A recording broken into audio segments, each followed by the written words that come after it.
We are going to learn to self-advocate in the medical system.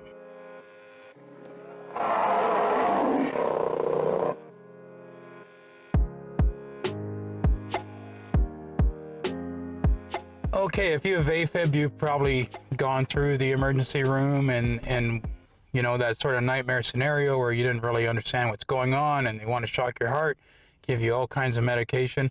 But there's all kinds of scenarios where you need to advocate for yourself in medical care, from just taking your kids to the dentist all the way up to something like in the emergency room. So this is sort of my quick video on how to be an effective self-advocate. Now, my first career, when I was about 21, 22, I was actually a nurse. I was a registered practical nurse in Ontario, and I have experience in all kinds of wards.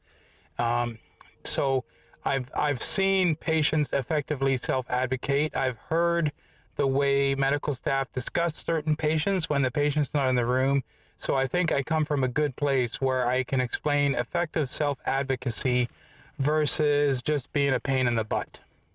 So first thing I want you to keep in mind, even though it's very difficult, is you need to be positive and polite.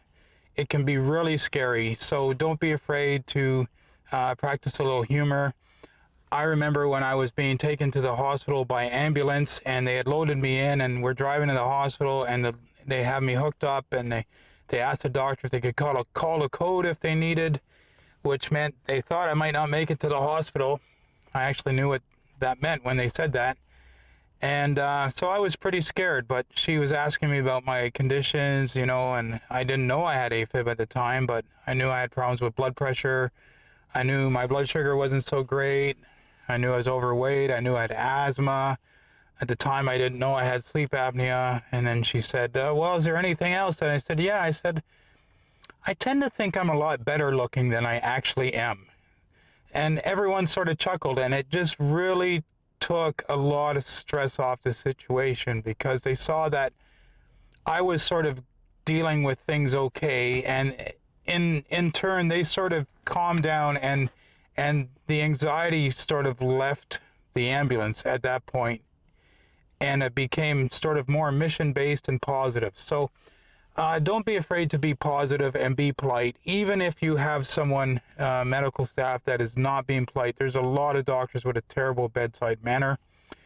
Please understand that even though they suck at bedside manner, they tend to truly want the best possible outcome for you. So just consider them as medical experts who are on your side, who know things you don't know, and you need to know what they know. And the best way to get that out of their head is just to be polite, be positive, and ask your questions. So on the topic of asking questions, let's go to point number 2. The best time to ask questions is before you consent to treatment. And this can feel rushed. Sometimes you need treatment in a hurry. But the way they think is, we need you to do X. Let's say they need you to be cardioverted. They're concerned about your heart and the rhythm it's in, so they want to give you an anesthetic and put you to sleep for 2 minutes and then electrically shock your heart so that they can do a cardioversion. Let's pretend that's the scenario, okay? This scenario is not unfamiliar to a lot of us. Well, once you agree to that, the room will explode with activity, and their sole focus becomes getting it done. Until you actually give consent, you have all the leverage in the world, because they can't do anything until you give your consent. So they're basically looking for you to say, go ahead and proceed. That's when you ask your next question. So they asked me, you know, they said they were going to knock me out. And I said, well, why did you bring 2 syringes? And he said, well, the other syringe is actually an opiate. That way you won't have any pain after. I said, well, I don't want the opiate. I said, when I was young, I was on prescription for something else, and it gave me a hard time, so I don't want to go back on opiates. And, you know, and I just asked all my questions, and I didn't give consent to the cardioversion until I had satisfactory answers to my questions. And then I consented, and I said, I want to call my wife first. all of a sudden there was no time for me to call my wife. They had to get on with the cardioversion. Because you see what happened? I'd consented. Now that I consented, they just want to get it done. So you're going to be a little selfish with your time here. You're going to withhold your consent until you have all your questions answered. And there is nothing wrong with saying, I want to talk to my wife first. I want to talk to my son first. Once you give consent, they're going for it. They're just going to start the course of action because they're busy people too, and they probably have other patients waiting. So until you give consent, this is your one time in an emergency medical situation to really get your questions and concerns answered. After that, it becomes a lot more difficult. Okay, just because that's the nature of the flow of emergency room, okay, or a high pressure medical system. That's just the way it is. When you're asking the questions, what you want to ask is, you're asking the well, what is the outcome you're expecting here? You want to be very clear. I mean, sometimes it's really clear. With the cardioversion, they want to see you go back into sinus rhythm. But what is a short-term and long-term outcome? You know, okay, I go back in sinus rhythm. Am I going to stay there? You just phrase it exactly that way. What's the short-term outcome you want to see, and what's the long-term outcome you expect to see for me? And just shut up. Just let them answer. Which is where you can use silence to self-advocate. If you ask someone a question, say, what is the long-term outcome? And they say, oh, the long-term outcome's pretty good. Well, essentially, they've really told you nothing, right? That doesn't really tell you anything that might address a concern you have. Just shut up. Don't say anything. Don't nod. Don't acknowledge it. Just act like they're going to say more and be quiet. And all of a sudden, they'll just start saying more. People have a hard time dealing with silence. So when you're in a conversation, you ask a question and they give you a quick answer. If you just don't say anything at all and just keep waiting, they tend to want to fill that silence with speech, and they'll keep talking. So you can use silence that way. Okay. So they're going to explain the outcomes, and then you want to respond with whether or not you agree with those outcomes, or maybe you have an additional outcome. So my doctor was, well, I want to see you in sinus rhythm, and I want to see you on this medication at a lower heart rate so that you don't go back into sinus rhythm down the road, or into AFib down the road. And you know, I'd like to see you you know, on these blood thinners so that you don't have, we reduce your stroke risk to something like a normal person. So those were his outcomes. So the doctor's outcomes in the medical systems, the outcomes they're concerned with are always, the first is keeping you alive in the moment, and then keeping you alive in the long term. Okay, and somewhere way below those two big priorities is your quality of life, whether you can play hockey with the guys, whether you can go shoot baskets on the weekend, whether you can play with your kids in the park. That's a distant third. So you need to speak up for your priorities. Say, you know what, I'm right on board with those outcomes. Just agree with it. I'm totally on board with that. But I also want to work towards a quality of life. So with my cardiologist, I said, you know, as far as this is a lot of medication I'm going on, and I will try it, but I'm a big believer in using the lowest effective dose for any medication. I want it to be effective, but I want it to be on the lowest possible dose to be effective. And over 2 years, we have worked together to almost completely get me off of all the medication I was on using that approach. So it is okay to have your own outcome and to communicate it to them so you're all on the same page, especially if this is a physician you're following up with. Speaking of outcomes, how are they going to know those outcomes are successful? So you need to ask them, well, what if it's not abundantly obvious, like something like staying in sinus rhythm, it's abundantly obvious, but maybe the outcome is, you know, they treated you for cancer and they did the surgery. How do they know that they've achieved? How do you come back in a year? What tests do they do so they know that outcome, they achieve the outcome they're after? So this is good. You need to know what they're looking for, and then when you're doing your own work, maybe selecting your diet or exercise or prioritizing the things you need to do in life, you have that in mind. Ask them what non-medical things you can do to improve the odds of success. So they'll quite often, that's where they're going to get into, well, you know what, for people with AFib, a big thing is sleep apnea, so you probably should get a sleep study. Oh, well, will you refer me? Okay, you could leave the ER with a referral to sleep study right there. Okay, if you had asked, what can I do to reduce my odds of going back into AFib again? Or, you know, what can I do outside of taking these pills, right? So, quite often, you know, lower the blood pressure, lose weight. They'll tell you these things, but you know, get it out of them. They'll tell you what in their experience. Remember, they're experts that are on your side. What they've seen to be the most effective things a patient does. They have that experience, so get it out of their heads. And then you want to track everything. So if what they suggested was, you know, show them you're serious, right? If you show them they're serious, they're going to take you serious. And it's a do not say. Okay, you're not going to say you're serious, you're going to show them. And the way to show them is, if your goal is to reduce your blood pressure, track your blood pressure, check your blood pressure twice a day, write it down, and then when you go into the next follow-up, bring your blood pressure log. Do the same with your weight.